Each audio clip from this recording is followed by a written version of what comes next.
자, 56페이지. 앞 시간에는 우리가 자연적 특성을 다뤘고요. 지금 시간에 다루는 건 이제 인문적 특성인데, 시험은 자연적 특성에서 95% 이상을 출제를 하거든. 그러니까, 자연적 특성에서 각 특성마다 파생 유형이 정리가 좀 돼 있어요. 뒤로 갈수록 쉬워져요, 개론이. 이 자연적 특성에서 파생된 유형이 정리가 안 되면, 개론 자체가 그냥 힘들다, 이렇게 생각하시고, 외우려고 하지 말고 하나씩 하나씩 좀 곱씹으면서, 그죠? 이동되지 않기 때문에 이런 현상이 나타나겠구나. 이걸 좀 이해를 하시라고 노력을 하셔야 돼.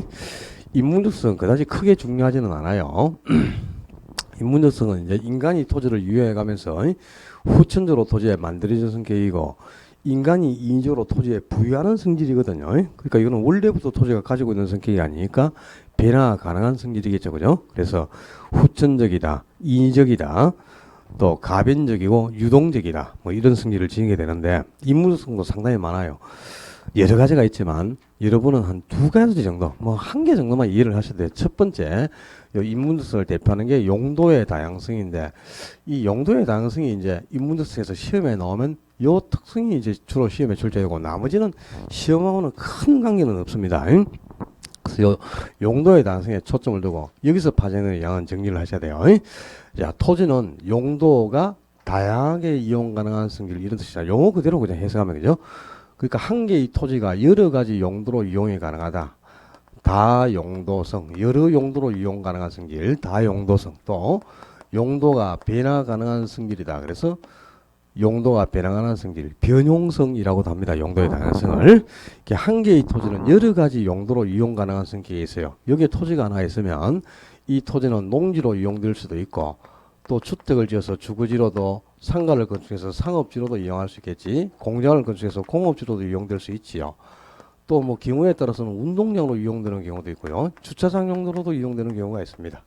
이렇게 한 개의 토지가 여러 용도로 이용 가능한 성질, 이런 성질을 말 그대로 용도의 다양성, 이렇게 표현한대요. 자, 용도의 다양성, 그러면 기계적으로 몇 가지 단어가 숫자가 된다. 첫째, 용도의 다양성은 최유효 이용의 판단 근거가 된다. 두 번째, 적지론에 근거가 된다. 또 세 번째, 이행과 전환을 통한 창조적 이용을 가능하게 한다. 그리고 네 번째, 경제적 공급도 가능하게 한다. 창조적 이용이 이루어지면 그 양만큼 경제적 공급이 이루어지는 겁니다. 이 창조적 이용을 통해 경제적 공급을 가능하게 하고, 또 가격 다원설에 근거가 된다. 그리고 비가역성을 야기시키는 원인이 된다. 뭐 이 여러 가지 단어가 나오는데, 기계적으로 이 한 대여섯 가지 단어가 기계적으로 확 스쳐가 버려야 돼. 자, 최유효 이용, 용어 그대로 해석하면 그죠? 토지를 가장 유효하게 이용하는 것, 이 말입니다. 자, 이 한 개의 토지는 여러 가지 용도로 이용 가능한 성격이거든요. 근데 만약에 이 토지의 적성상으로 볼 때, 지금 이 토지가 현재 적성상, 물리적인 성격상 농지로 이용되는 게 가장 바람직하다고 가정을 해보자. 근데 농지로 이용을 한다면 최유효 이용을 하게 된다는 뜻이 되죠. 그죠? 가장 바람직한 용도로 이용을 하고 있는 겁니다. 근데 농지로 이용하지 않고 막 주택을 지어서 주거지로 이용을 해버리거나 공업지로 이용을 한다면 최유효 이용을 하지 못하겠죠. 그러니까 항상 우리가 토지를 이용할 때는 여러 용도로 이용이 가능할까? 용도의 경합이 이루어질 수밖에 없어. 그죠? 내가 가지고 있는 토지를 농사를 한번 지어볼까? 주택을 지어볼까? 공장을 건축해볼까? 용도 경합이 이루어지는데, 그때 그 토지의 적성에 맞는 용도를 찾아서 이용하고 있는지를 판단하게 되는 거야. 우리가 물리적 적성이 농지로 이용된 게 가장 바람직하다면 농지로 이용을 할 때 최유용을 하게 되는 거잖아요. 근데 다른 용도를 선정해보면 최유용을 하지 못하고 한정된 토지를 허비하게 된다, 이 말입니다. 바로 이 하나의 토지가 여러 용도로 이용이 가능하니까 그 토지에 맞는 용도를 찾아서 가장 효율적으로 토지를 활용하는지 판단이 가능하다, 그런 뜻이에요. 이 최유용의 판단 근거, 용도의 다양성이 되겠고, 적지론의 근거는 용도의 다양성이다. 이게 앞 시간에 했다. 자, 입지 선정은 좁은 의미에서는 좋은 위치를 찾는 입지론이 있고, 또 좋은 위치를 찾았으면 거기에 적합한 용도를 선정하는 적지론도 있다 그랬죠. 위치는 잘못 선정하면 이동되지 않기 때문에 좋은 위치를 찾아야 돼. 그러니까 좁은 의미의 입지 선정인 입지론의 근거는 부동성이다. 고정되어 있기 때문에 이동되지 않으니까 좋은 위치를 찾아야 되죠. 그리고 좋은 위치를 찾았으면 그게 또 적합한 용도를 선정해서 이용을 해야 돼. 왜? 여러 용도로 이용이 가능하기 때문에 그 토지에 맞는 적합한 용도를 선정하자, 이 말입니다. 그지? 그래서 용도의 다양성이 용도를 선정하는 적진호에 근거된다. 이거 앞 시간에 다룬 거니까 감 맞지? 감 안 와도 돼. 감은 10월 달 돼야 오는 거야 원래. 이게 추석 무렵에나 열리지 뭐 지금 감이 열리면 그 뭐 그제 맛도 없어. 하우스에서 재배하는 거니까 그제? 시험 직전에만 오면 돼요. 이? 알았지? 안 되면 외워라. 이? 창조적 이용은 뭐냐? 용도를 다른 용도로 전환해서 이용하는 게 창조적 이용입니다. 이? 용도를 다른 용도로 전환해서 이용하는 게 창조적 이용이고, 또 이용 전환이나 용도 전환을 통해서 토지를 공급하는 걸 경제적 공급이라 그랬잖아. 그죠? 앞에 이 경제적 공급을 가능하게 하는 것은 용도의 다양성 나왔지? 물리적으로는 토지는 어떤 경우도 공급되지 않는다. 어떤 특성?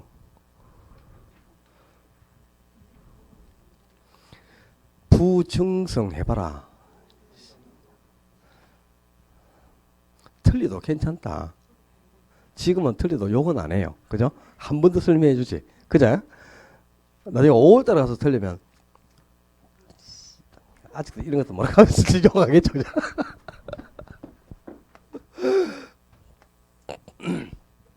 지금 이 토지가 1000제곱미터다. 1000제곱미터 토지가 있는데 현재 이 토지가 농지로 이용 중에 있습니다.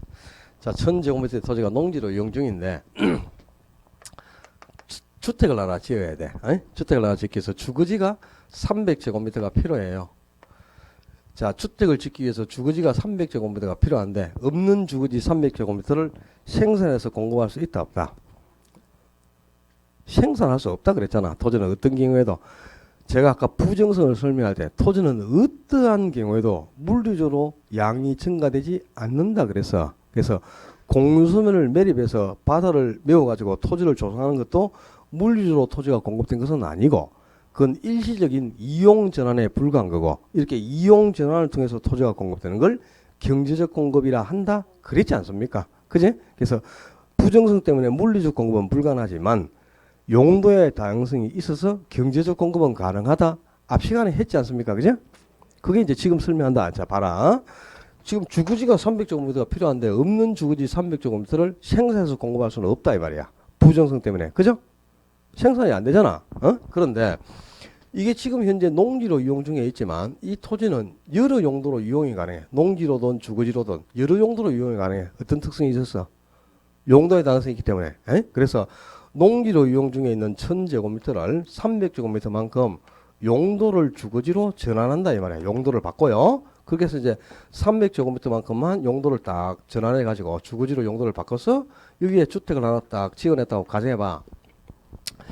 그럼 없던 주거지가 300제곱미터 공급이 되면서, 그죠? 주택을 지어냈잖아요. 주거지가 지금 300제곱미터 공급된 겁니다. 그제? 그런데 이제 주거지가 300제곱미터 공급됐는데 원래 토지의 양이 1000제곱미터에서 1300으로 늘어났느냐? 그건 아니고 1000제곱미터 그대로지 않습니까? 그지? 그리고 토지는 물리적으로 양이 증가될 수 있다 없다? 없다고. 1000제곱미터 그대로야. 근데 용도를, 농지를 주거지로 용도를 전환했더니 주거지가 300제곱미터 공급되면서 주택을 지어냈잖아요.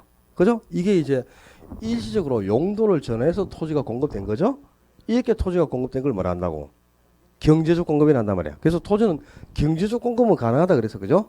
어떤 특성으로? 이게 농지로 주거지로 여러 용도로 이용이 가능하기 때문에, 용도의 다양성이 있기 때문에 가능한 거죠. 그리고 농지를 주거지로 이렇게 용도를 전환해서 이용하는 것, 이런 이용을 창조적 이용이라 하는 거예요. 다른 용도로 용도를 변경해 가면서 토지를 이용하는 걸 창조적 이용이라 한단 말이야. 이 창조적 이용이 가능하고 또 여러 용도로 이용이 가능하기 때문 아닙니까? 그지? 그리고 또 창조적 이용이 이루어지면 그 양만큼 경제적 공급이 증가한 겁니다. 바로 토지의 창조적 이용을 가능하게 하고 경제적 공급을 가능하게 하는 특성이 용도의 다양성이 되어 있고요. 또 한 개의 토지가 여러 용도로 이용이 가능하기 때문에, 자, 이 토지는 현재 농지로 이용 중에 있어요. 농지로 이용 중일 때는 이 토지가 평당 뭐 10만 원이라고 가정해보자. 근데 한동안 농지로 이용하다가 이걸 개간해 가지고 상가를 건축해서 상업지로 이용을 했어. 그랬더니 평당 가격이 300만 원까지 상승을 했어. 그리고 또한 상업지로, 그죠? 상가를 건축해서 한 4, 50년 이용하다가 상가를 철거한 후에 똑같은 토지를 주차장 용도로 이용을 했어. 그랬더니 평당 가격이 40만 원 하더란 말이야. 자, 이렇게 한 개의 토지가 여러 가지 용도로 이용이 가능하니까 하나의 토지에서 여러 개의 가격도 동시에 성립할 수 있는 것 아닙니까? 그지? 이렇게 용도의 다양성이나 특성으로 동일 토지에서 여러 개의 가격이 동시에 성립할 수 있다. 바로 가격 다원설. 하나의 토지에 여러 개의 가격이 동시에 성립할 수 있다는 겁니다. 이 가격 다원설의 근거도 용도의 다양성이에요. 그리고 용도의 다양성은 비가역성을 야기시키는 원인이 되는데 이게 용어가 좀 어렵다. 비가역성 아직 안 배웠다. 나중에 정책론에 가면 부동산 문제의 특징해 가지고 224조에 가면 나와 있어요. 부동산 문제는 악화 성향, 비가역성, 복합성, 해결 수단의 다양성, 지속성 이런 5가지 성격이 있어. 그 중에 이제 한 개에 비가역성이 있는데 아직 안 배웠으니까 비가역성이라는 용어를 요거는 이제 비가역성을 배운 뒤에 3월에 가서 정리해 주면 되겠죠, 그죠? 한꺼번에 다 하려고 하지 마. 또 1, 2월 하고 또 3월부터 또 한 번에 달라고 안 나올라. 3월에 설명해 주는 것도 있고요. 5월에 가서 설명하는 것도 있어요, 그죠? 그리고 또 문제풀이 단계에 가서 전봉해 주는 것도 있고 1년 동안 질질 끌고 가야 돼. 그지? 안 그러면 두 달 하는 것도 아니고 다 한 번에 달라지 뭐, 그지? 나도 다 요런 것 하는 거예요, 그지? 장사 아닙니까, 장사. 인문적 특성에서는 가장 이게 용도의 다양성이에요. 그러니까 용도의 다양성에서 파생되는 영향을 좀 정리를 해야 되고, 그죠? 이제 나중에 후반부로 가면 이 용도의 다양성은 여러 가지 영역에 다 영향을 미치고 있어요. 그래서 아주 많은 영역에서 용도의 다양성이 나와. 그러다 보니까 이제 인문적 특성 그러면 용도의 다양성만 있는 줄 알거든요. 실제 그렇지는 않고요. 자, 두 번째 병합 분할 가능성. 이 뭐 크게 중요하거나 그렇지는 않아요. 그동안에 한 번 딱 시험에 나온 적은 있어요. 병합 분할 가능성. 병합을 거꾸로 적으면 합병이잖아. 그리고 분할. 그러니까 토지는 주위 이용 상태에 따라서 옆에 토지를 합쳐가지고 합병을 해서 규모를 크게 확대해서 이용할 수도 있고 또 어울리지 않는다. 규모를 나누어서 이용할 수도 있어요. 그러니까 분할도 가능하고 합병도 가능한 성질. 그래서 병합 분할 가능성, 분할과 합병이 가능한 성질이다. 그래서 분합성이라고도 합니다. 분합성이나 뭐 병합 분할 가능성 똑같은 말인데요. 이 병합 분할 가능성에서 파생되는 양은 상당히 어려운 용어들이 상당히 많이 나온다. 전문적인 용어들인데 이 용어들이 나왔으니까 또 설명을 안 하고 넘어가면 실제는 병합 분할 가능성 자체가 중요하진 않아요. 32번 시험 쳤죠. 그동안에. 올해 시험이 32회지만 15회 시험을 2번 쳤기 때문에요. 시험은 총 32번이 치러졌어요. 시험은. 15회 시험은 추가 시험을 쳤단 말이에요. 그죠? 너무나 많은 인원을 떨어뜨리기 위해서 시험을 내다 보니까 이제 합격자가 없어가지고 데모 해가지고 한 번 더 시험을 쳤습니다. 그때 그 다음 연도에 그게 15회인데 2004년도에 올해도 그냥 내가 합격할 수 없으면 시험이 너무 어렵게 나와가지고 다 떨어져 버렸으면 좋겠다 이런 생각도 들죠. 안 그러면 내만 합격했으면 좋겠고, 그죠? 다 못 돼가지고 지금 절대평가할 때는 그런 생각하면 안 돼. 우리가 다 합격해야 된다 이래야지. 내만 합격한다 이러면 안 돼. 상대평가할 때는 내만 합격해야죠, 그죠? 몇천 명 딱 뽑을 때는 그렇지만 절대평가는 60점이면 누구나 합격하잖아요. 그러면 전부 다 합격해야 된다 이래야지. 아이고 씨, 내 빼고 다 떨어져 뿌라. 그러면 지만 떨어진대. 진짜. 그러니까 저 자료 좀 좋은 거 있고 하면 옆에 사람한테 좀 그죠? 보여주고 좀 복사해서 좀 나눠주기도 하고 좀 그렇게 해. 짝지도 좀 남녀노소 구분해 가면서 그죠? 남자 한 명, 여자 한 명. 남자가 귀하기 때문에 그렇게는 못 앉아요, 그죠? 남자 한 명 주변에 여자 4명. 이 정도 앉아야 이제 비슷해. 그죠? 그리 되는데. 연세 드신 분하고 좀 짝지도 좀 젊은 사람하고 짝지 같이 하고 이래야지. 확 뭐 50대 둘이 같이 앉아가지고 뭐 서로 어디 하는지도 못 찾고 막 이러면 안 된단 말이야. 똑똑한 사람 옆에 좀 젊은 사람 옆에 좀 나이 드신 분 앉고 이래가지고 상부상조하고 아주 우리 올해는 오늘 물이 좋다. 젊은 사람이 상당히 많습니다. 진짜 20대가 지금 얼마나 많은지 알아요. 총각들이 처녀도 있고 처녀 총각이 얼마나 많은지 알아. 올해 같은 해 진짜 참 대박입니다. 대박, 그죠? 대박이다. 대박이다 진짜. 20대 요즘은 이제 20, 30대도 공부하는 사람들이 많거든요. 많은데 이게 부동산이 실제로 해보면 돈이 되거든. 돈은 되는데 연시 드신 분이 공부하려니까 힘드니까 좀 따져 이래갖고 오는 분들이 있다고. 부모님이 시켜가지고. 근데 젊은 사람들이 많이 합격을 해야 돼요. 진짜. 그 젊은 사람들이 많이 합격해갖고 시장을 빨리 수준을 끌어올려야 됩니다. 중개사 시장의 수준이 끌어올려갖고 고액 자금이 들어와야 돼. 부동산 시장이 개방되고 이렇게 해서 외국에 진짜 큰 돈들이 들어와가지고 시장에 휘젓고 다녀야, 그죠? 우리에게 먹을거리도 많고 일거리도 많아지는 거야. 중개사무소 많은 걸 겁내면 절대 안 됩니다. 사무소가 많을수록 사람이 모여드는 겁니다. 저 많은 사무소들이 어떻게 돈 다 벌어먹고 살까 싶어가지고 막, 그죠? 저기서 저 틈바구니에서 내가 살아남을 길이 있겠나 이리 싶지? 부산 해운대 한번 가봐. 도로변에 상가가 1000개가 있는데 그 양쪽 도로변에 그죠? 한 3, 40개 빼놓고는 중개사무소밖에 없어요.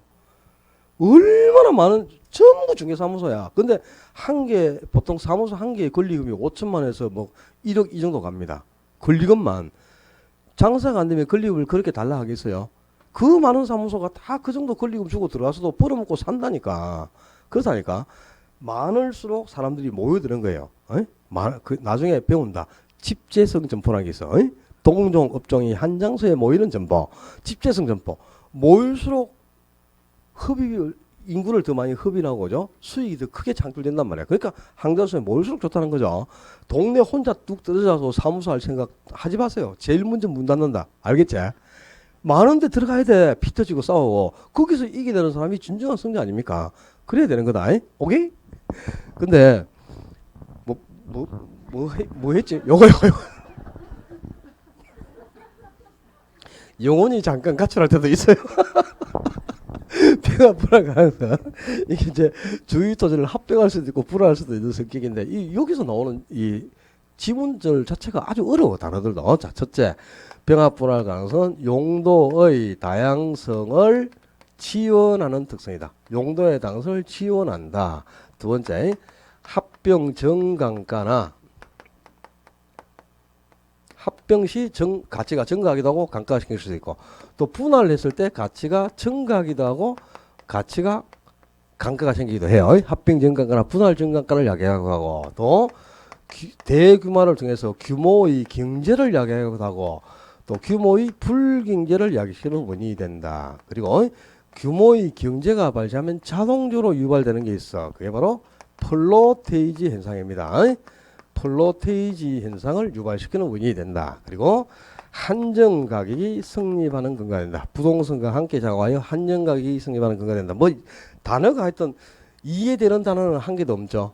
참 어렵습니다. 자, 먼저 왜 이 병합 분할 가능성이 용도의 다양성을 지원하는 특성이냐. 요 단어부터 한번 해결해 보자.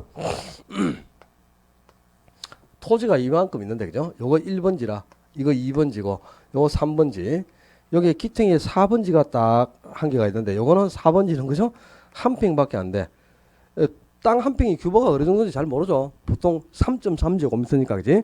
3.3058. 그러면 보통 가로 세로로 해가지고 약 1.8m, 1.8m 정도로 생각하시면 돼. 가로로 1.8, 세로로 1.8m 정도. 그 정도가 한 평 크기입니다. 그죠? 요 책상 한 2개 반 정도를 합한 크기라고 보시면 돼. 가로 세로 1.8m 정도. 조그만하죠. 그러니까 한 평 같으면 쓸모가 없겠죠. 여러 가지 용도로 이용을 못 하잖아. 그지? 용도가 크게 제한적일 수밖에 없겠지. 땅 한 평 가지고 뭐 어디다 쓰겠어요. 그죠? 여러분 한 평 주면 뭐 쓸래? 한 평 가지고. 안 받아봐서 모르죠. 받아도 막상 한 평 주면 그죠? 막막할 거야. 뭐 나는 사과나무라도 한 그루 심겠다. 이런 사람은 그래도 사고 발상이 좀 괜찮은 사람이고 그죠? 그게 뭐 포장마차도 한 평 가지고는 못 하겠죠. 규모가 적으니까. 그러니까 토지는 규모가 적으면 줄수록 극히 이용이 제한적이고 규모가 클수록 여러 가지 용도로 이용이 가능해진다. 그지? 그렇겠죠, 당연히. 그래서 이 한 평일 때는 거의 소용이 없어가지고 방치하고 쓸모가 없으니까 안 쓰고 그냥 내버려 뒀는데 이 4번지가 3번지를 합칠 수 있는 성격이 있어. 병합 분할 가능성이 있잖아. 그죠? 합병이 가능하단 말이야. 그래서 4번지가 3번지를 딱 합쳐가지고 병합을 했어요. 그랬더니 이게 규모가 병합을 딱 하는 순간 300평으로 커져 버렸어. 규모가 딱 커지니까 이제 여러 가지 용도로 이용이 가능해지죠. 주택을 지어서 주거지로도, 공장을 건설해서 공업지로도 이용할 수 있고 운동장으로도 이용이 가능해. 자, 한 평일 때는 용도가 크게 제한적이다가 300평으로 규모가 늘어났더니 토지의 용도가 다양하게 변경됐습니다. 왜 가능했어요? 옆에 토지를 합침으로써 병합을 함으로써 이런 게 이루어졌죠. 그죠? 그래서 병합 분할 가능성은 토지의 용도가 다양하게 변경될 수 있도록 만들어준다 이 말이야. 그래서 병합 분할 가능성이 용도의 다양성을 지원하는 특성이다 이 말이야. 지원. 용도가 다양하게 변경될 수 있도록 지원해주는 특성이 병합할 수 있는 성격이 있으므로 가능하다는 뜻이다. 그지? 이해됐지? 자, 요 시험에 나오면 그죠? 99%가 틀립니다. 제가 반드시 다음에 모의고사에 한번 냅니다. 3월 모의고사에는 이런 거 내면 어려워서 안 돼. 5월 모의고사 정도에 딱 내죠. 그냥 지문 한 줄로 딱 내는 거야. 문제를 토지의 특성 중 용도의 다양성을 지원하는 특성은 무엇인가 이렇게 딱 내거든요. 그러면 99%가 답을 못 찍느냐? 용도의 다양성을 찍어서 틀립니다. 용도의 다양성을 찍어서. 우리가 그만큼 국어가 안 된다는 뜻이다. 한번 봐봐라.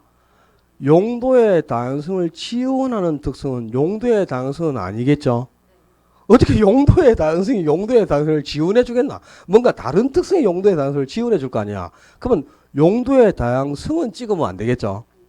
그렇잖아. 근데 99%가 용도의 다양성을 찍어서 틀린다. 나중에 여러분 스스로 한번 테스트 해보세요. 내 말이 거짓말인가? 자, 용도의 다양성을 지원하는 특성은 병합 분할 가능성이에요. 병합 분할 가능성이 토지의 용도도 다양하게 변경시켜주는 역할을 한다는 겁니다. 그래서 병합 분할 가능성은 용도의 다양성을 지원한다. 그 다음에 합병 정강가나 분할 정강가는 규모의 경제 불경제 플로티지 한꺼번에 설명을 해야 되는데요. 자, 규모의 경제와 불경제, 규모의 경제든 규모의 불경제든 규모를 대규모화 또는 대량화 시키는 거야. 규모를 대규모화 시켜가지고 비용을 절약을 하고 비용이 절약된 만큼 이익이 생긴다. 이익이 생기면서 가치의 상승을 가져오면 규모의 경제가 되고, 규모를 대규모화 시켰지만 비용도 더불어 증가하니까 비용이 규모가 커지는 만큼 비용도 더불어 증가해가지고 이익이 발생하지 않는다. 그런 규모의 불경제가 되는 거예요. 그러니까 규모의 경제란 대량화나 대규모화 또는 대량 생산 등을 통해 비용을 절약해서 이익이 발생하는 것, 이걸 규모의 경제. 그리고 규모를 대규모화 시켰지만 비용도 더불어 증가해서 이익이 발생하지 않는 걸 규모의 불경제라고 한단 말이야. 알았어요? 자, 예를 들어서 지금 공장이 이인동에도 하나 있고 상인동에도 하나 있고 비산동에도 하나 있어. 뿔뿔이 흩어지단 말이야. 그 공장을 이영공단, 성서공단에 다 모았어. 공장 서너 개 흩어지는 걸 한 장소에 모았다. 규모가 커져서 적었어요. 커졌죠? 대규모가 이루어졌죠? 그래서 공장을 한 장소에 다 모았더니 생산비도 절감되고 원료나 제품의 수송비도 절감되고 비용이 절감될 만큼 이익이 발생하는 거야. 이렇게 대규모를 통해서 비용을 절약해서 이익이 발생했어요. 이게 규모의 경제란 말이야. 근데 여러 곳에 흩어지는 공장을 한 장소에 다 모았다. 규모는 대규모가 이루어졌죠. 한 장소에 다 모아서 여러 군데 흩어지는 공장을 성수공단에 다 모았더니, 그죠? 대기 오염이 증가하고 환경 오염도 증가하고 폐수가 방류하고 해가지고 이 폐수 치우는데 오염 제거하는데 비용이 더 증가해 버리니까 이익이 발생하지 않아. 그럼 이 경우는 규모를 역시 대규모를 시켰지만 비용도 더불어 증가했으니까 이익이 발생하지 않았죠. 이게 뭐야? 규모의 불경제다 이 말이야. 알았어요? 그럼 이 용어는 이제 대충 감이 왔지?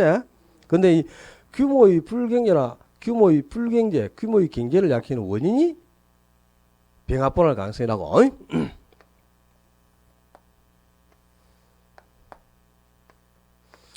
1번지, 2번지, 3번지가 있습니다. 자, 2번지가 지금 현재 주거지로 이용되고 있어요. 주거지로 이용되고 있는데 1번에는 정부가 비용을 투입해서 아주 쾌적한 생태공원을 딱 하나 조성해 줍니다. 3번지에는 쓰레기 매립장이 딱 입지를 해버린다. 이렇게 한번 가정해 보자. 근데 1번지, 2번지, 3번지는 따로 이용할 수도 있지만 주위 토지를 합쳐서 이용할 수 있는 성격도 있죠. 합병할 수도 있어. 그래서 2번지가 인접하고 있는 1번지를 합쳤어요. 그럼 두 개를 합치면 규모가 커진다, 적어진다? 규모가 커졌어. 대규모가 이루어졌죠. 그랬더니 규모를 합쳤더니 규모를 대규모화 시켰더니 이 공원이 주택에 긍정 영향을 줘서 가치의 상승을 가져와. 이익이 발생했죠. 요 1, 2번지에서 뭐가 생겼노? 규모의 경제가 발생했다. 이말 규모의 경제가. 그제? 규모를 크게 두 개를 합쳐가지고 대규모를 시켰더니 이익이 발생했잖아. 이게 규모의 경제라고. 그 다음에 2번지가 또 3번지하고도 따로 이용할 수도 있는데, 그죠? 합칠 수가 있으니까 3번지를 병합했다. 2번지하고 3번지를 합쳤어요. 그럼 규모가 커졌지? 규모가 커졌는데 이 쓰레기 매립장이 주택에 긍정 영향을 주는 건 아니잖아. 그지? 그래서 이 규모를 합쳐가지고 오히려 쓰레기를 치우는 비용이 더 증가해. 그럼 2, 3번지는 규모를 합쳐서 대규모를 시켰지만 비용도 더불어 증가해버렸으니까 이익이 발생하지 않았죠. 이게 뭐고? 규모의 불경제. 규모를 대규모함으로써 이익이 발생하면 규모의 경제가 되고 대규모를 시켰지만 비용도 더불어 증가해서 이익이 발생하지 않으면 규모의 불경제라고. 여기까지 이해됐지? 자, 근데 1번지하고 2번지는 규모의 경제가 나타나는데 여기는 합쳐가지고 합병을 해서 이용하는 게 유리하겠어요? 따로 분리해서 이용하는 게 유리하겠어? 합치면 가치가 증가하고 따로 이용하면 오히려 가치가 하락하는 거야. 그러니까 규모의 경제가 나타난 지역은 합병 시 가치가 증가하게 되고 분할해서 이용하면 가치가 감가가 발생해요. 감가. 합병 시의 가치가 증가하고 분할하면 오히려 감가가 생기는 거야. 그래서 합병이 가치가 증가하니까 유리하다 이 말이야. 분할을 한다면 불리한 거고. 알겠어요? 그런데 규모의 불경계가 발생한 2번지하고 3번지는 합치면 오히려 손해죠. 비용이 증가해볼까? 이거는 따로따로 분리해서 이용하는 게 유리하겠죠? 그럼 규모의 불경계가 나타나면 분할 시 가치가 증가합니다. 분할 시 가치가 증가해서 분할이 유리하게 되고 합치면 오히려 합병을 하면 감가가 생겨. 합병 시 감가가 생기니까 합병하면 오히려 불리한 거야. 그래서 이제 규모의 경제는 합병이 유리. 규모의 불경제는 분할하는 게 더 유리하다 이 말입니다. 그죠? 근데 자 봐라. 요 규모의 경제나 불경제를 야기시키는 원인이 되는 특성이 뭐였죠? 규모의 경제나 불경제는 두 개를 전부 합쳐서 합병을 통해서 이루어진 거죠. 병합 분할 가능성이 규모의 경제나 불경제를 야기하는 원인이 된다. 이해됐지? 근데 규모의 경제가 나타나면 합병이 유리. 규모의 불경제는 분할이 유리하잖아. 그죠? 이거는 합병 시 가치가 증가, 요거는 합병 시 가치가 감가. 이거는 분할 시 가치가 증가, 요거는 분할 시 가치가 감가가 생기죠. 이 병합이나 분할을 통해서 가치가 증가하는 경우 합병 정 감가, 분할 정 감가가 야기된다 이 말이야. 합병 시 가치가 증가하기도 하고 감가가 생기기도 하고 분할 시 가치가 증가하기도 하고 감가가 생기기도 하죠. 이게 바로 병합이나 분할하는 과정에서 나타나는 거잖아. 그지? 그럼 병합 분할 가능성은 합병 정 감가나 분할 정 감가를 야기하는 원인이 된다. 요것도 또 됐지. 그다음에 규모의 불경제가 아니고 규모의 경제다. 규모의 경제가 발생하면 플로테이지 현상이 나타난대요. 용어가 정말 더럽게 어렵죠. 플로테이지. 플로테이지란 이것도 정의 같은 거 몰라도 돼요. 플로테이지 현상이 무엇입니까? 추구도 안 나온다 시험에 그런 거는. 근데 나왔으니까 이제 개념은 알아야 되지. 인접지를 병합함으로써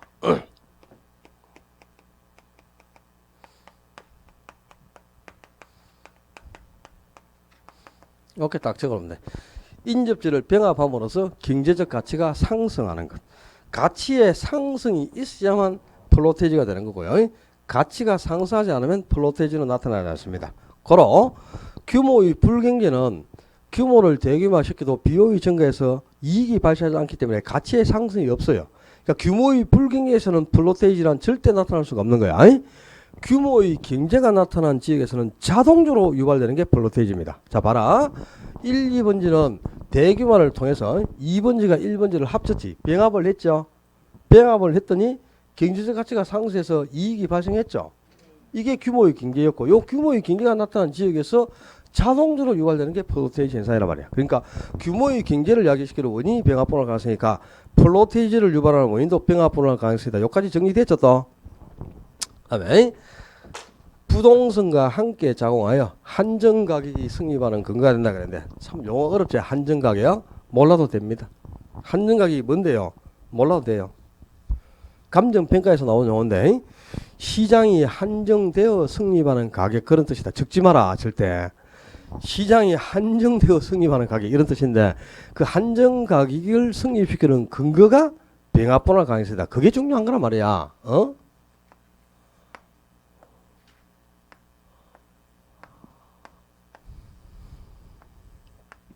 갑의 토지, 을의 토지, 병의 토지입니다. 갑을병이 다 똑같은 크기의 토지를 하나씩 갖고 하고 있는데 갑의 토지도 1억짜리 정도가 되고 을의 토지도 1억 정도가 되고요. 병의 토지도 1억짜리 정도다라고 가정해보자. 근데 토지는 갑하고 을이 그죠? 병이 이 갑, 을이 두 토지를 각각 따로따로 갑은 갑대로 을은 을대로 분리해서 처분을 해. 그럼 분리해서 처분하면 갑도 1억 받고 을도 1억 받겠죠? 그럼 두 토지를 분리해서 처분했을 때 이 두 토지를 매도해서 들어오는 금액은 총 얼마? 2억이라는 금액이 형성될 수 있어. 그죠? 그렇죠? 근데 토지는 병합분할 가능성이 있지. 그래서 둘이 의사를 합쳐가지고 두 개를 합쳤단 말이야. 두 개, 갑하고 을이 의사를 딱 합쳐가지고 우리 합병하자. 이럴 수 있죠? 합쳤다. 규모가 커졌지. 가치가 상승해서 하락하겠어. 토지는 규모가 크면 클수록 여러 용도로 이용하는 이용이 가능하니까 가치가 상승하는 겁니다. 이? 그래서 둘이 그죠? 합병을 한 후에 병합 후에 토지를 딱 팔아봤어. 그랬더니 이익만 발생하는 게 아니고 이 규모가 커지만큼 가치가 더 발생하는 거지. 그렇게 해서 둘이 딱 합쳐서 파니까 2억 2천만 원을 받을 수 있다라 이 말이야. 2억 2천만 원. 어? 요때 형성된 가격 요 2억 2천만 원을 한정 가격이라고 합니다. 그죠? 한정 가격이란 이렇게 갑하고 을 둘 사이에 시장이 한정되어 성립하는 가격 이런 뜻이라. 어? 시장이 딱 둘 사이에 한정해서 성립하는 가격.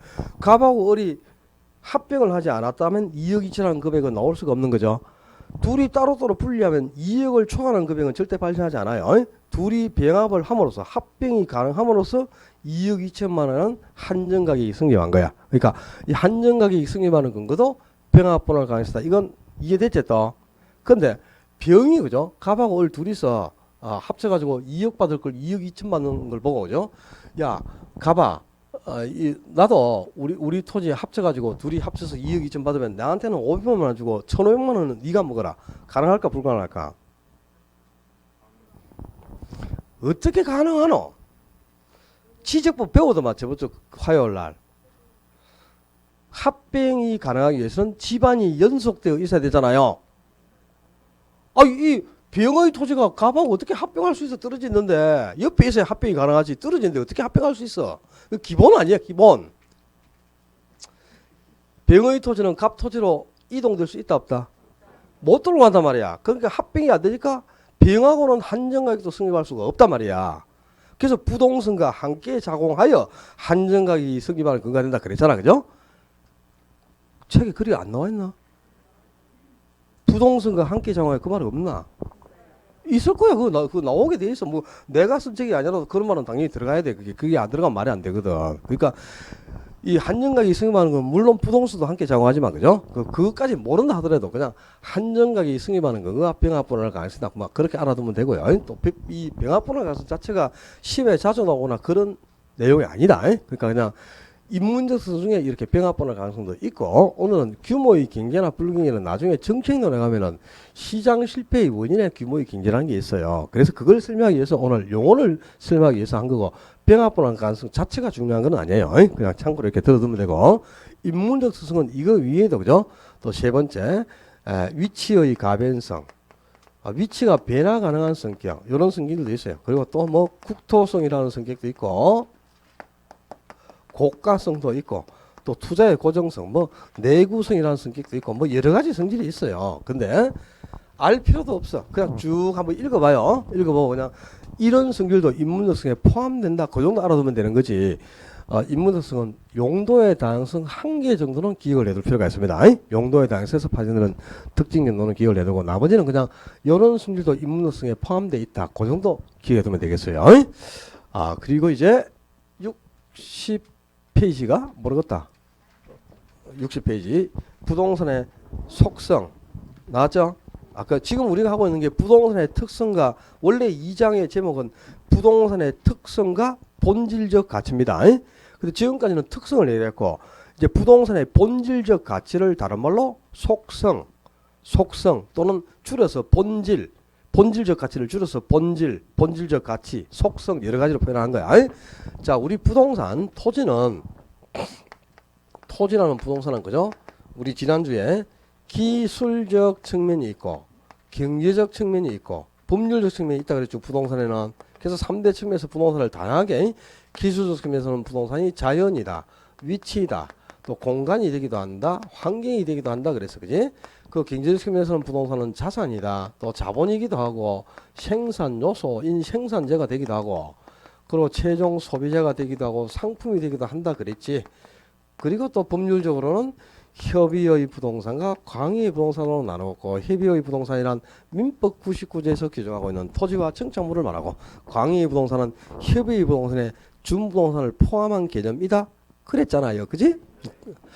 자, 이제 기술적 측면에서는 부동산이 자연이기도 하고 위치가 되기도 하고 공간이 되기도 하고요. 또 경제적 측면에서는 자산이 되기도 하고 소비재가 되기도 하는데 이 토지라는 부동산은 생성될 때부터 토지가 만들어질 때부터 자연이나 위치, 환경, 자산, 자본, 소비재 이런 여러 가지 가치들을 다 담고 나와요. 토지가 만들어질 때부터 토지에 내포되어 있는 본질적으로 토지가 가지고 있는 여러 가지 가치들, 이것들을 전부 묶어서 부동산의 속성 또는 본질적 가치, 뭐 존재 가치, 본질 여러 가지로 표현한다 이 말이야. 그러니까 부동산의 본질 또는 속성이란 토지가 원래부터 가지고 있는 자연으로서의 성질이나 공간으로서의 성질이나 자산으로서의 성질이나 소비재로서의 성질, 이런 성질을 전부 합친 개념이다 이런 뜻이에요. 근데 이 부동산의 본질 속성에서는 보통 한 뭐 3, 4년에 한 번 정도 시험에 언급이 되는데요. 옛날에 한 15년 전까지만 해도 자연이라든가 위치라든가 이런 데서도 종종 나왔어요.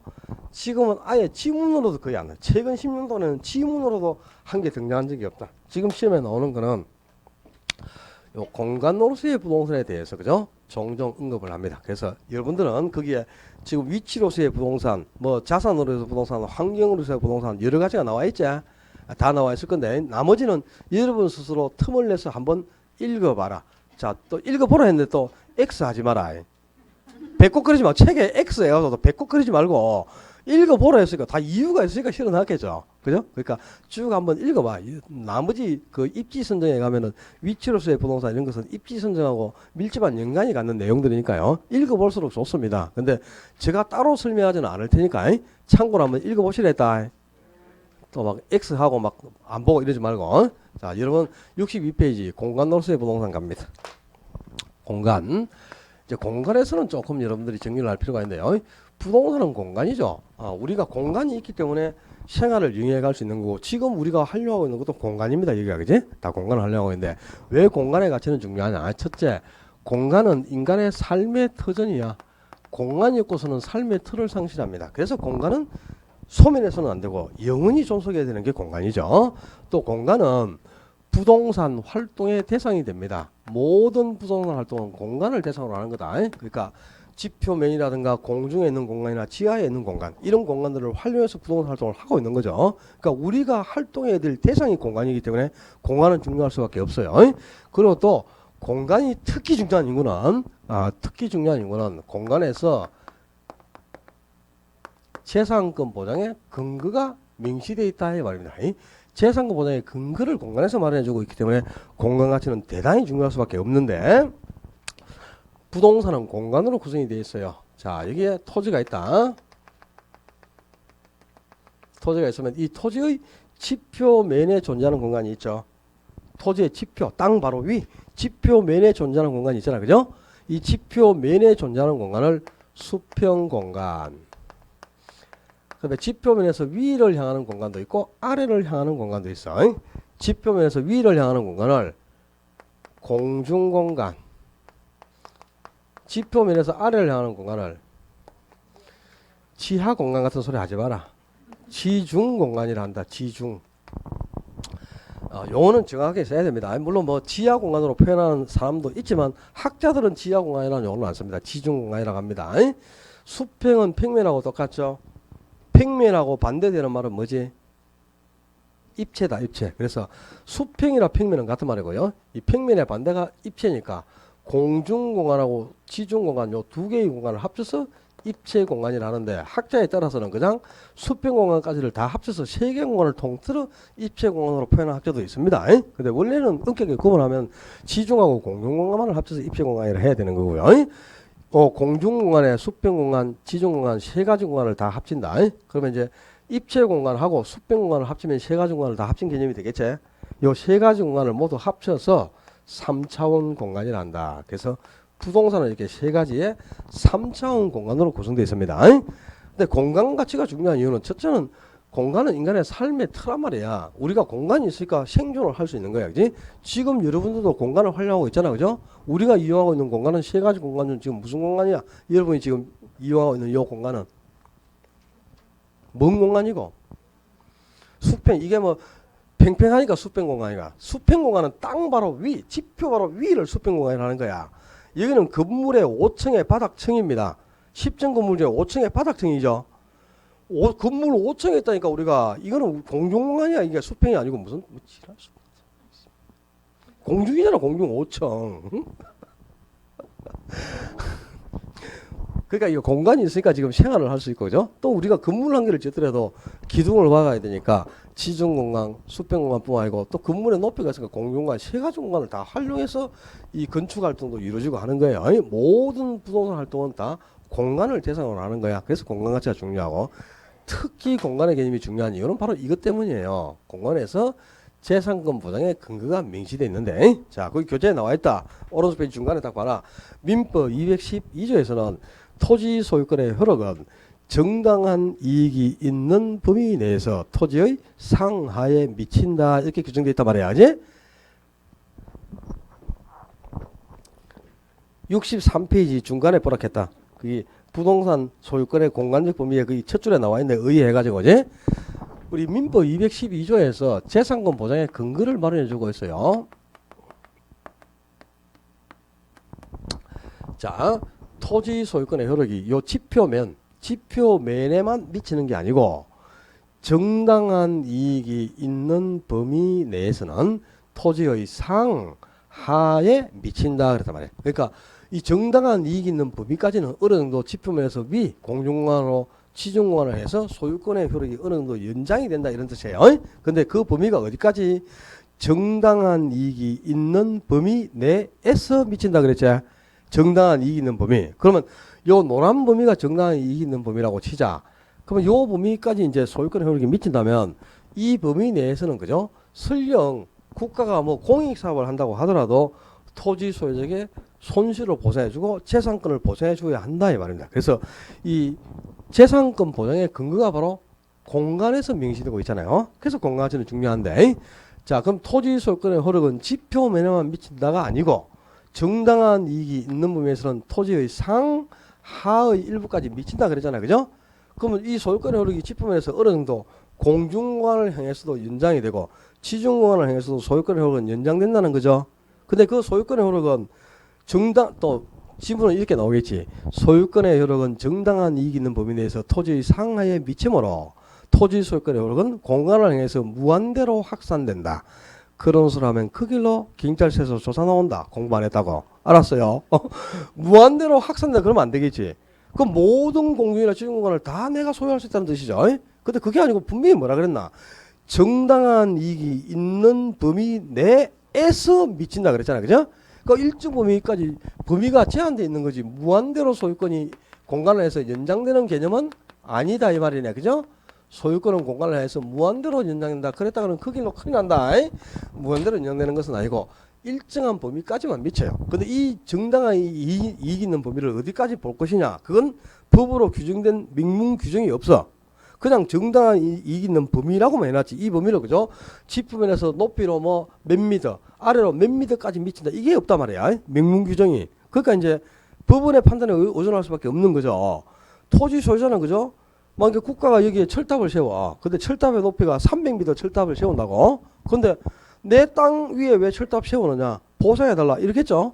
그리고 밑에 내 땅 지하에 지하철을 지금 계속 파대잖아, 서울은. 그죠? 뭐 온 서울 시내 전부 지하철 아닙니까? 9호선까지 다 개통돼 있으니까. 근데 지하철 팔 때마다, 그죠? 토지 소유자들은 야, 내 땅 밑에 지하철 파니까 내 땅의 소유권을 침범했으니까 보상해달라. 모든 소유자에게 다 보상해준다 가정해봐. 말이 안 되겠죠. 그러니까 요 범위가 이제 토지 소유자는 이게 몇 미터까지 보상해준다 이게 없으니까 토지를 갖고 있는 사람은 보상의 범위를 넓혀서 보상해달라 할 거고 해주는 주체는 또 보상 범위를 줄이려고 할 겁니까? 이제? 그러니까 그럼 좋다. 법으로 따져보자. 이래 되는 거야. 그래서 이제 요 범위를 법원의 판단에 의존해서 이제 명시받는 경우가 흔합니다. 지금은. 워낙 이제 이 공중이나 지중공간을 활용하는 사례가 많다 보니까, 그죠? 그런데 이 범위는 사회 통념으로 판단하는 거예요. 사회 통념으로. 그 정도까지는 인정해 주는 게 맞다 하면 인정해 줘야 되고, 그죠? 그건 너무 심하다면 인정되지 않는 거지. 보통 지하철을 팔 때 이 지표면 아래에서 200m 정도 아래를 파서 지하철 공사를 합니다. 근데 거기까지 보상을 해준다면 공익사업 자체를 할 수가 없는 거야. 그거는 이제 너무 깊다고 판단하는 거죠. 사회 통념상 그 정도까지는 보상의 대상이 되지 않는다 이렇게 판단하는데요. 서울시는 워낙 공중이나 지중공간을 활용하는 사례가 많다 보니까, 그죠? 그러다 보니까 이제 조례에서 딱 정해놨어요. 조례에서 요 높이로는 한 70m까지는 보상해준다. 아래로는 40m까지 보상을 해준다. 서울시 조례로 명시되어 있습니다. 근데 그 범위를 벗어나면 이제 보상을 안 해준다는 거죠, 그죠? 근데 이제 다른 지방자치단체는 그런 조례 규정 자체도 없습니다. 그러다 보니까 이제 법으로 막 서로 소송이 붙어가지고, 그죠? 뭐 보상해달라 안 해준다 막 이런 것도 많고 한데, 이 정당한 이익 있는 범위까지 이제 소유권의 효력이 미치니까 일단은, 그럼 토지 소유자는 자기 토지의 지표면을 포괄적으로 사용 수용할 수 있는 권한도 있을 뿐만 아니고 일정 범위의 공중권이나 지중권을 사용할 수 있는 권리를 가지게 되잖아, 그죠? 요 범위까지 소유권의 효력이 미치면 이 범위는 전부 사용할 수 있는 권한이 있잖아, 그죠? 토지 소유자가 자기 토지의 수평 공간인 요 지표면을 포괄적으로 사용 수용할 수 있는 권리를 지표권이라고 하는 겁니다. 그러니까 지표권은 내 토지의 지표 위에 농작물을 경작할 수 있는 권리, 경작권이라든가 내 토지의 지표면에 건물을 건축한다, 건축권이라든가 또 내 토지의 지표면을 흘러가는 물을 이용할 수 있는 권리, 내 땅 위를 흘러가는 물은 내 마음대로 끌어다 썼죠. 이런 권리가 다 지표권에 포함이 되는 거예요. 그리고 또 이제 공중과 지하권에는 권리가 있잖아, 그지? 지중공간의 일정 범위를 활용할 수 있죠. 그 지중공간의 일정 범위를 활용할 수 있는 권리를 지하권이라고 하는 거야. 근데 지하권이 있다고 해서 모든 지하의 공간을 다 활용할 수는 없죠. 소유권은 정당한 이익 있는 범위까지만 미친다 그랬잖아, 그지? 그러니까 이 지하권이 있어도 소유권이 미치는 범위가 있고 소유권이 미치지 않는 범위가 있겠죠. 소유권이 인정되는 지하권을 사적 지하권, 소유권이 인정되지 않는 지하권을 공적 지하권이라고 합니다. 이 소유권이 인정되는 사적 지하권에요, 내 땅 밑에 매장된 물, 우리 국가로부터 허가받지 않고 마음대로 퍼먹었죠. 시골에 앞마당 파가지고 우물 파서 물 길어 먹고 했잖아요. 그런 소유권이 미치니까 허가 없이 내 맘대로 사용을 했단 말이야, 그지? 땅 밑에 매장된 물, 지하수라든가 흙모래 자갈, 안반 이런 거 파가지고 집 짓고 살았잖아요. 그러니까 지하수나 안반은 토지 소유권이 미친다 이 말입니다. 그러니까 허가 없이 내 맘대로 사용할 수 있는 권리가 있다는 거죠. 근데 아무리 내 땅 밑에 매장되어 있는 물건이라 하더라도 아직 캐내지 않은 광물 자원이 매장되어 있단 말이야. 석유나 석탄과 같은 광물 자원이 매장되어 있다면 이건 국가 소유, 국유로 간주하기 때문에 소유권에 효력이 미치지 않는다 이 말입니다. 그러니까 자, 아주 중요하다. 지하수나 안반에 대해서는 소유권의 효력이 인정되나 소유권이 미치나 광물에 대해서는 소유권이 미치지 않는다. 잘 미쳐야 된다. 아무데나 미치지 말고. 그 다음에 이 공중공간의 일정 범위도 사용 수익할 수 있는 권한이 있겠죠. 이 공중공간의 일정 범위를 포괄적으로 이용할 수 있는 권리를 공중권이라고 하는 거야. 근데 공중권이 있다고 해서 모든 공중공간을 내가 다 소유할 수는 없죠. 역시 소유권이 인정되는 범위가 있고 인정되지 않는 범위가 있겠죠, 그죠? 요 범위를 벗어난 높이는 소유권이 인정되지 않잖아요, 그지? 그제? 그러니까 소유권이 미치는 범위를 사적 공중권, 소유권이 미치지 않는 범위를 공적 공중권이라고 합니다. 이 사적 공중권에요, 일조권이라든가 조망권, 그리고 용적률, 나중에 1, 2월 단계에 가서 3, 4월 단계에 가서 배워요. TDR, 개발권 양도 제도라는 게 있어. 이런 거는 소유권 효력이 미쳐요. 그러니까 이제 우리가 1층짜리 집을 짓고 살고 있는데 우리 집 앞에 50층 건물 들어선다. 그럼 뭐라 그래? 야, 인마 햇빛 가리고 전망 다 가린다. 보상해 달라. 하죠. 저 앞에 지금 우리 길 건너편에 포스코 더샵 있잖아, 그죠? 그 포스코가 몇 층이지? 23층인가? 23층인가 뭐 그래. 근데 그 바로 옆에 뭐 들어옵니까? 라온 2차 들어온다라 48층, 그죠? 우리 동네 쭉 가봐요. 라온 들어오니까, 그죠? 햇빛 가려 못 살겠다. 건축 허가 해주지 말라 해갖고 온데 현수막 다 붙여놓고 지금, 그죠? 월베어 포스코 더샵 비상대책위원회 해가지고 현수막이 몇 장 볼 수 있는지 몰라요. 주변에 도배를 다 해놨죠. 그게 이제 일조권이나 조망권은 소유권이 미치기 때문에, 그죠? 야, 햇빛 가리고 진짜 전망 가리니까 보상하고 지어라 이 말이야. 그걸 요구할 수 있는 권리가 있잖아요. 근데 아무리 내가 토지를 보유하고 있어도, 그죠? 내 땅 위로 비행기 날아가고 있어. 통행료 내고 날아가라 할 수가 없죠. 그죠? 또 우리가 휴대폰 통화를 하는 거는 전파 매체를 활용한 거죠. 전파의 발전을 위해서 전파 매체를 통해서 휴대폰 통화를 하잖아, 그지? 근데 옆 사람 통화하는데, 야, 내 땅 위로 휴대폰 매체 지금 흐르고 있잖아. 돈 내고 통화해. 이럴 수 없는 거지. 그러니까 이 전파의 발착에 이용되는 전파권이라든가 또 비행기 항공로에 이용되는 항공권, 이런 것은 국유로 간주해. 국가 소유로 간주하니까 소유권이 미치지 않는다 이 말입니다. 이렇게 소유권이 미치는 범위를 사적 공유권, 소유권이 미치지 않는 범위를 공적 공유권이라는데 어디에 소유권이 미치고 어디에 소유권이 미치지 않는가 이런 것들을 이제 구분하는 게 공간에서는 상당히 중요한 포인트가 되어 있고요.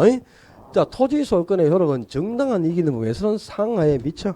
그러니까 토지 소유는 일정 범위까지는 토지의 상부, 하부 공간을 이용할 수 있는 권한이 있죠. 근데 무한대로 공간이 소유권은 확장되는 게 아니라 그랬지. 그 만약에 요 노란 범위까지 소유권이 미치면 요 범위 이내에서는 그죠? 요 범위 이내에서는 손실 보상을 해 주어야 한다는 뜻이 되고 이 범위를 벗어나면 손실 보상의 대상이 되지 않는다 이런 뜻이죠. 그죠? 요 손실 보상의 대상이 되는 요 가장 깊은 요 깊이를 한계 심도라고 합니다. 한계 심도. 그래서 한계 심도 이내에서는 국가가 공익사업을 내도 토지 소유자에게 손실을 보상을 해야 되고 한계 심도를 벗어난 깊이까지 손실 보상을 해줄 필요는 없다. 이렇게 되겠네. 그죠? 오케이? 자, 이 공간에서 중요한 거는 이런 개념이야. 다른 건 알려고 하지 말고요. 그 다음에 뒤로 넘기면 뭐 자산으로서의 부동산, 환경으로서의 부동산 뭐 여러 가지가 설명되어 있는데 그런 것들은 여러분이 시간을 내서 한번 읽어보시고 66페이지 가봐요. 66쪽 가보면 인근 지역의 연령성 하는 게 나와. 그제? 그런 이제 뭐 인근 지역이 환경하고 밀집한 영향이 있으니까 내용은 거기에 수록되는데 실제 이거는 어디에 가야 되느냐 그 옆에다가 페이지를 적어놔라. 504페이지 적어놔.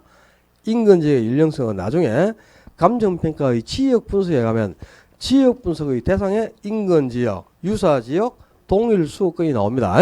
그 인근 지역에서 인근 지역이 계속 변하거든. 그러니까 그 감정평가를 나올 때 인근 지역이 어떻게 이렇게 5단계를 거치면서 변해 가니까 인근 지역의 이 연령성 수명현상은 원래 감정평가로는 인근 지역에 포함되어 있어야 되는데 그죠?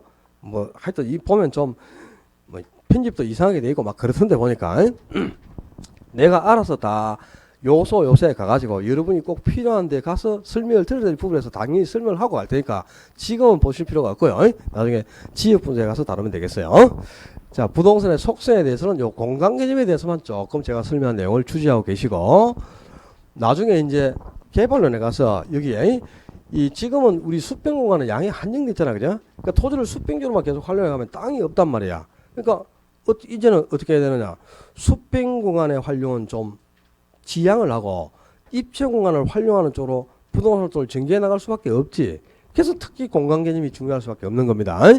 이 입체 공간을 활용하는 방안 중에 요 TDR라는 거 이게 이제 공중공간을 활용하는 대표적인 사례죠. 그죠?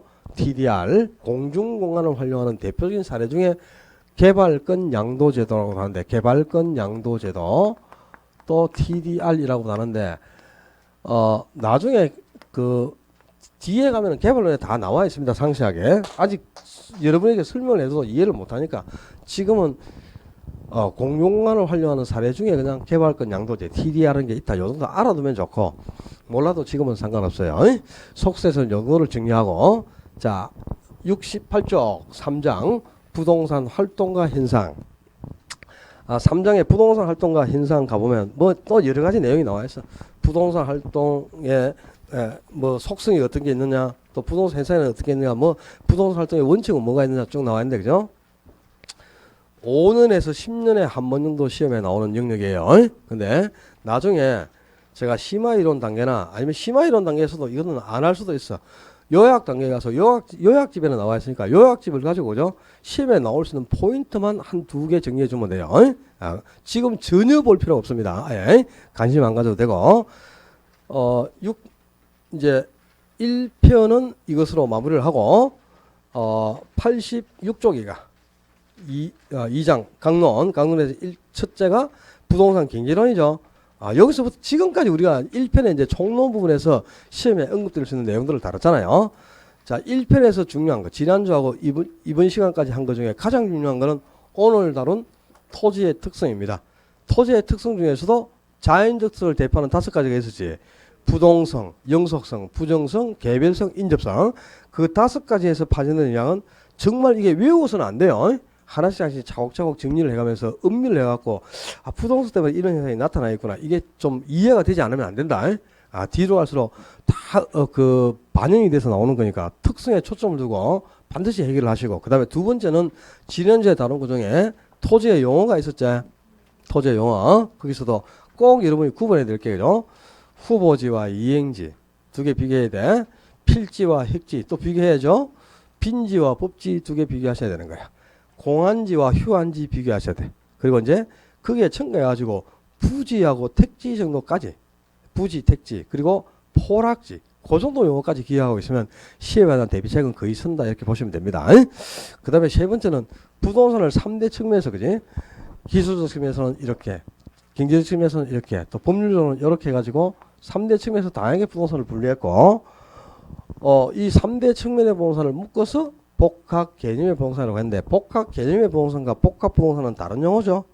이 부동산의 개념 그리고 또 정착물이 뭔가 정착물에는 어떤 게 있는가 그 정도까지를 점검해 두면은 1, 2월 단계에서 우리가 시험에 나올 포인트는 1편에서는 다 정리를 한 겁니다.